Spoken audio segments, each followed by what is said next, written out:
லைஃப்ல ஒரு கட்டம் வரும் எப்படி என்று சொன்னா நமக்கு எதுவுமே சரியா நடக்கல என்ற ஒரு ஃபீல் வரலாம். நாம் எவ்வளவு எஃபர்ட் போட்டாலும் சில விஷயங்கள் சக்சஸ் ஆகாம இருக்கலாம்.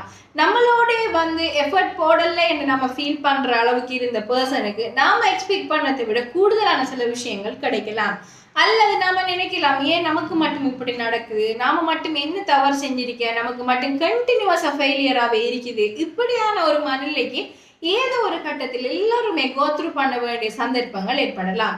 ஸோ இப்படியான நேரங்கள்ல நாம என்ன மாதிரியான விஷயங்களை கையாளணும்னு சொன்னா, நிறைய எக்ஸ்பர்ட் இருக்கட்டும், ப்ரொஃபஷனல்ஸ் இருக்கட்டும், அவங்க சொல்லுவாங்க கிராட்டிடியூட் ப்ராக்டிஸ் பண்ணுங்க, கிராட்டிடியூட் ப்ராக்டிஸ் பண்ணுங்கன்னு சொல்லுவாங்க. ஸோ நாம இன்னைக்கு பார்க்க போறது, நம்மளோட லைஃப்ல நம்ம கிராட்டிடியூட் ப்ராக்டிஸை கொண்டு வரதால என்ன மாதிரியான மாற்றங்கள் லைஃப்ல பிளஸ் பிரெயின்ல ஏற்படலாம்ன்ற சம்பந்தத்தை பார்க்க போறோம். நாம சிலரை பார்த்திருப்போம், அவங்கள்ட்ட குறிப்பிட்ட அளவுதான் வளங்கள் இருக்கட்டும், அவங்களுக்கு தேவையான விஷயங்களால மட்டுப்படுத்தப்பட்ட அளவுல தான் இருக்கும். ஆனா அவங்க அவ்வளோ ஒரு ஹாப்பியா வாழுவாங்க, அல்லது அவ்வளோ ஒரு ஹாப்பியா ஃபீல் பண்ணுவாங்க. அதே நேரம் ஒரு சிலரை பார்த்திருப்போம், அவங்களுக்கு எவ்வளவுதான் விஷயங்கள் இருந்தாலும் அவங்களுக்கு ஈஸியா திருப்தி என்ற ஒரு உணர்வு வராது. அவங்க எப்பவுமே கண்டினியூஸா குறை சொல்லி கொண்டே இருப்பாங்க.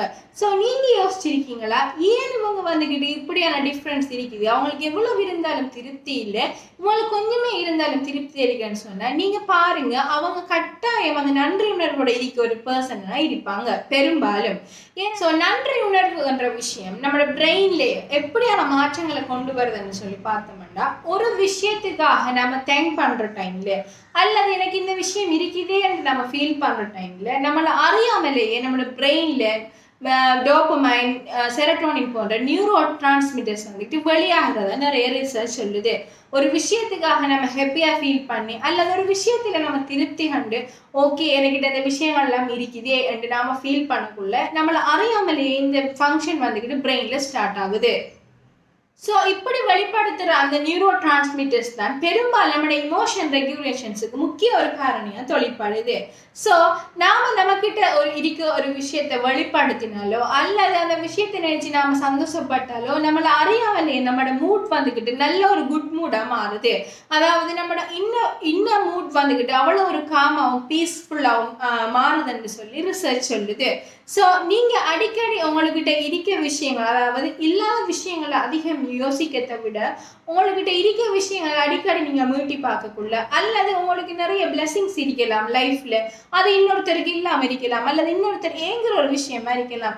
ஸோ அப்படியான பிளெஸிங்ஸை நீங்கள் திரும்ப ரீகால் பண்ணி பார்க்கக்குள்ள உங்களை அறியாமலே உங்களோட பிரெயினோ சரி, உங்களோட மைண்டோ சரி வந்துக்கிட்டு வடிவான ஒரு குட் மூடுக்கு போகுது. இந்த மாதிரியான கிராட்டிடியூட் ப்ராக்டிஸை நம்ம லைஃப்ல நம்ம ஃபாலோ பண்ணக்குள்ள என்ன மாதிரியான பிஹேவியரல் சேஞ்சஸ் வரலாம்னு பார்த்தோம்னா, முதலாவது விஷயம், நாம பெரும்பாலும் குறை கூறுற அந்த ஹேபிட்ல இருந்து ஒரு நிறைவான விஷயங்களை பார்க்க ஒரு மனிதரா நம்ம சேஞ்ச் ஆகலாம். ஒரு பெரிய ஒயிட் ஷீட்ல ஒரு பிளாக் கலர் டொட் இருந்தா அந்த பிளாக் கலர் டொட்டை பத்தி பேசாம பின்னால இருக்க ஒயிட் பேக்ரவுண்ட பேசுறதுக்குரிய பிஹேவியரை நம்ம இம்ப்ரூவ் பண்ணி கொள்ளலாம். யார் ஒருத்தர் அதிகம் நன்றி உணர்வோட எல்லா விஷயத்துலையும் நன்றி உணர்வோட இருக்காங்களோ, அவங்களோட ஜென்ரலாகவே அவங்களோட வெல்பீயிங் வந்துக்கிட்டு நல்ல ஒரு ஹை லெவலுக்கு டெவலப் ஆகி போகுதுன்னு ரிசர்ச் சொல்லுது. ஸோ நீங்கள் அடிக்கடி உங்கள்கிட்ட இருக்க விஷயங்களுக்கு நன்றி உணர்வு இருந்தீங்கன்னு சொன்னால், அல்லது நன்றி உணர்வை வெளிப்படுத்தினீங்கன்னு சொன்னால், உங்களோட ஓவரால் வெல்பீயிங் அதுக்கேற்ற மாதிரி சேஞ்ச் ஆகிடும். நல்ல ஒரு சோஷியல் ரிலேஷன்ஷிப்பை பில்ட் பண்ணுறதுக்கு இந்த கிராட்டிடியூட் ப்ராக்டிஸ் அது நல்லாவே ஹெல்ப் பண்ணுது. ஏன்னு சொன்னால், நீங்கள் யோசிச்சு பாருங்க, நமக்கிட்ட ஒருத்தர் அடிக்கடி ஒரு விஷயத்தை குறையா பேசக்குள்ள அது ரெண்டு வகையான இம்பேக்டை நம்ம ஏற்படுத்தலாம். ஒன்று, அந்த நபர் மீது ஒரு எதிர்மறையான சிந்தனையை உருவாக்கலாம், அல்லது அந்த நபரால நமக்கு அந்த விஷயத்தின் மீது எதிர்மறையான சிந்தனை உருவாகலாம். ஸோ நீங்க வந்துக்கிட்டு காலப்போக்கில் என்ன செய்வீங்கன்னு சொன்னா, அந்த நபரை அவாய்ட் பண்ண பார்ப்பீங்க, அல்லது நீங்க ஒரு விஷயத்துல விருப்பமா இருந்தா அந்த நபரால அந்த விஷயத்தை நீங்க வெறுக்க ஸ்டார்ட் பண்ணுவீங்க. ஸோ இதனால வந்துக்கிட்டு சோஷியலியோ ரிலேஷன்ஷிப் ஒரு குறிப்பிட்ட நபராலேயோ அல்லது குறிப்பிட்ட குரூப்போட இருந்து கட் ஆகலாம். ஸோ நீங்கள் வந்துக்கிட்டு இப்படியான ஒரு பர்சனை அவாய்ட் பண்ணுறதால, அல்லது இதை பற்றின ஒரு நாலேஜ் அவேர்னஸோட இருந்தீங்கன்னு சொன்னால், கட்டாயம் உங்களோட சோஷியலி உங்களோட ரிலேஷன்ஷிப்பை டெவலப் பண்ணி கொள்ளலும்.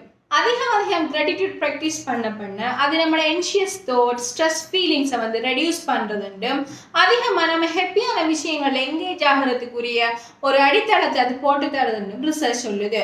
ஏன்னு சொன்னால் நிறைய குறைகளை பார்க்கறதை விட நிறைய நிறைகளை பார்க்கக்குள்ள அது மனதளவில் ஏற்படுத்துகிற அந்த நிம்மதி அந்த பீஸ் நமக்கு என்ன செய்ய போகுதுன்னா நம்மளை அறியாமலேயே ஒரு ஹாப்பியான ஃபீலை தரப்போகுது. ஸோ இதனால வந்துக்கிட்டு நமக்கு அதை ஹாப்பினஸ் இல்லாமல் அடுத்தது அன்கம்ஃபர்டபுள் இமோஷன்ஸ் எல்லாம் ஓரளவு குறைஞ்சி கம்ஃபர்டபுளான இமோஷன்ஸுக்குள்ள கூடுதலான நேரம் இருக்கிறதுக்கு இந்த கிராட்டிடியூட் ப்ராக்டிஸ் வந்துக்கிட்டு நமக்கு ஒரு ஹெல்ப்பாக அமையுது.